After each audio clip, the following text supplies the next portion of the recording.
What's up, my friends? Today, I want to talk about the novellas and short story that build up to P Djeli Clarke's novel, A Master of Djinn. Now, Goodreads says that A Master of Djinn is book 1 of the Dead Djinn universe, and I'm not sure if that's implying there will be more books to come, or if this is kind of standalone and it's just referencing the 2 novellas and the short story before it. I've not seen anything to confirm if he's continuing to write in this series, so I don't know if we're going to see sequels for this book, though spoiler alert for the rest of this review, I certainly hope that it's saying book 1 in the universe means that we're going to be getting sequels. But like I said, there are 2 novellas and a short story that lead up to this novel, and those are what we're going to be talking about today. I also want to apologize for any pronunciations that I'm not getting super great. I'm trying my hardest. I'm looking them up, I'm checking pronunciations, but we try our best. The first novella, A Dead Djinn in Cairo, followed by a short story, The Angel of El-Khalili, and then finishing up the build-up into the novel with the novella, The Haunting of Tramcar015.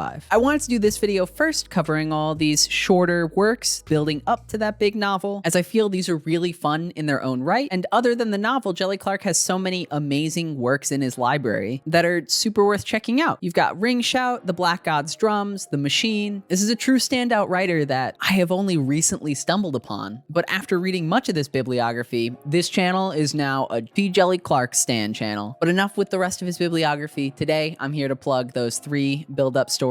These stories do not need to be read before A Master of Djinn, but they are set before that book. They introduce the cast of characters as well as the world that they live in and the stories take place in. I think you could definitely read these after the book and still get a lot out of them. I think these books expand out a lot of what is only referenced to in the novel, and we get to see how our characters got to the beginning of the novel in some ways. But I read them first, so I'm going to be talking about them first. The first 2 of these stories can be found on Tor's website for free, so I'll go ahead and link those down below. And with that, let's start talking about them. These stories take place in a world set in an alternate Cairo in 1912, where Djinn and other fantastical entities have entered into our world from their own and have helped catapult Egypt up to becoming one of the new superpowers of the world, doing so through their advanced clockwork technology, as well as their focuses into studies of all things supernatural spooky. The world of Cairo that Clarke creates here is beautiful and deep in its cultural roots. Yes, there are massive clock-punkish tram cars flying about the city and science beyond the bounds of the century that it's set in, but these stories are still, at the heart of them, stories about Egypt, the sights, the sounds, the smells of a very real place in our world. And I think he does a fantastic job, not only weaving in those magical elements to this real-world setting, but bringing that real-world setting to life for a reader who may never have been there. Now, let's pause real fast. I am very white. And I really wanted to make sure that when I was reading these stories, I understood culturally what certain descriptions were referencing. From clothing to specific foods they have, I wanted to make sure that I was understanding it as it was meant to be and not just default filling in whatever I was imagining with my lacking knowledge in Northern African and more specifically Egyptian cultures. I spent a lot of time hitting words and descriptions and going straight to Google to see what it was talking about in order to make sure that I had an image of what was going on, that I knew what clothes they were wearing, that I knew what ingredients or scents to be expecting when they describe a dish of food or as they're walking through some of the shop areas. I wanted to make sure that all of what I was imagining was best fitting the sensory goals that the author had set out to instill in a reader when using the descriptions that he did. Reading, I feel, it's a very active thing, and even more so when you're reading about real world cultures that are not your own. As an example, and I know it falls more into the fantasy than real world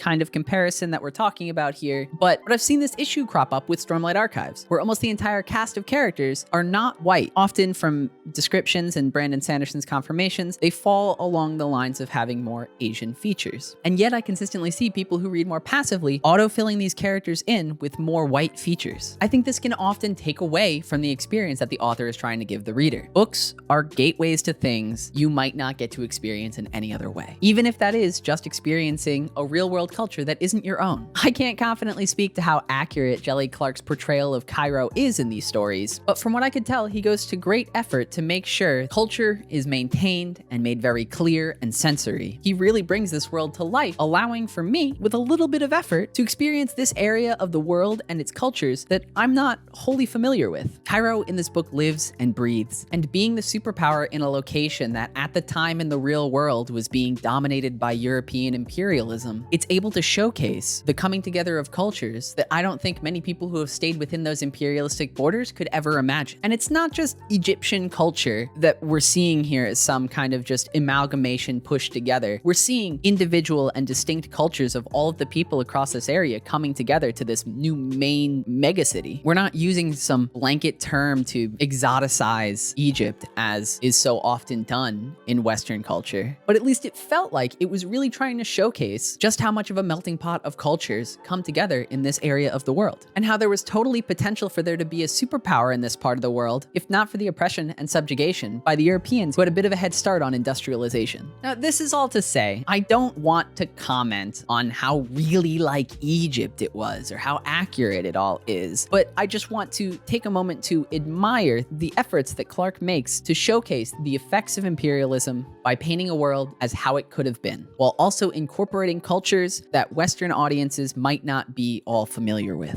I can talk with confidence about plotting and character growth and all the fantasy elements in these stories, but this is all I can really speak to for the world building described in this story around cultures that I am not a part of. The descriptions are beautiful and vivid, filled with colors and spices and religion and just people living their lives in a way that wasn't possible for them at the time in the real world, because England and other European-centric countries didn't like that other places were different from them. Now, with my caveats out of the way, let's talk about the first book in this series, A Dead Djinn in Cairo. This first novella follows our main character, Fatma. She's a detective for the Ministry of All Things That Go Spooky in the Night. It opens as she's walking onto the scene of a crime where there lay a dead djinn, presumably murdered. This story then follows the mystery of that murder, introducing other characters that will show up again in the main novel, and culminating in some crazy eldritch occurrences. It's a really good introduction to this world with beautiful prose, and a strong start for characterization can be seen here. I think Clarke handles this length of story really well. It has immersion into this world and into the mystery, and it finishes it all up without feeling too short. I really like the foundation he creates for Cairo here by introducing a lot of the technology that we're going to become accustomed to as we continue reading. And it's also just a really great setup for our protagonist Fatma here. It shows her at her best, in her element, solving crimes, being on the front page of the newspaper. The obstacles presented here are a familiar trope of the mystery genre, but they don't challenge Fatma's character. We have her as she is, and it works really well to build her up before the narrative obstacles of the novel start knocking on her door. This is a strong management and foundational setup of status quo for Fatma's life before the novel comes in and destroys all of that. Fatma's also gay as hell, and we love that. She walks around in her dapper English suits to dress as the English do, in a sort of slap in the face to those that imperialized her lands for so long before this. She is just amazing and a very interesting and compelling main character that this story only sets up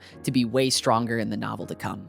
Now onto the short story, The Angel of El-Khalili. This story is incredibly short, but the reason for its existence is that it's here to build out more of the world that we won't be interacting with in the novel. It showcases a random citizen, Alia, looking for a miracle from one of the giant angels that came into the world along with the djinn and other spooky spirits. The angels showed up in the previous story as well, but we get a bit more from them here, more examples of what their powers look like and how they fit into this world proper. And what is probably the most interesting thing about this short story is that it's written in second person. There's a lot of use of you and having the action happen to you as the reader, building up that immersion of experiencing this great meeting with the angel and experience with this world firsthand to better prepare for the world to come in the novel. While all these aspects strengthen this story to be a quite enjoyable fit into the series, I think the story plot itself standalone is incredibly well done. Short story structures always tend to end with this kind of hard punch that gets the whole point of the story across. To me, whenever I'm reading a short story, it always feels like it's a pretty low line, and then near the end you start to see that ramp up, and then there's that final spike, and then we almost never see conclusion to a short story. It's a very weird structure when you're looking at normal narrative structures, in my opinion, less from an actual critical lens and more from a way you kind of feel as you're experiencing a short story. At the end there, that peak emotion, the whole point of the story comes crashing down in realization when these short stories are structured correctly. And I'm aware of this, but as I was reading this, I still got so caught up in the world. I think the use of second person here probably did a lot for that, and I completely forgot the structure of a short story and what I'm expecting to come. And this story then just Mike Tyson hooks you in the face at the end. It left a really memorable impression on me moving forward. This is probably the least necessary of the three for reading the novel, but that will not stop me from urging you to read this story. Even if you read nothing else in this world, just read this short story. I think it's really good. It'll take you like maybe an hour tops. And that brings us to the last novella in the buildup of the Dead Djinn universe, The Haunting of Tramcar015. This follows two other members of the spooky division of the government looking into a tram car that's said to have some ghost or some djinn or another entity causing a ruckus. We follow Hamed, a senior agent, and Onzi,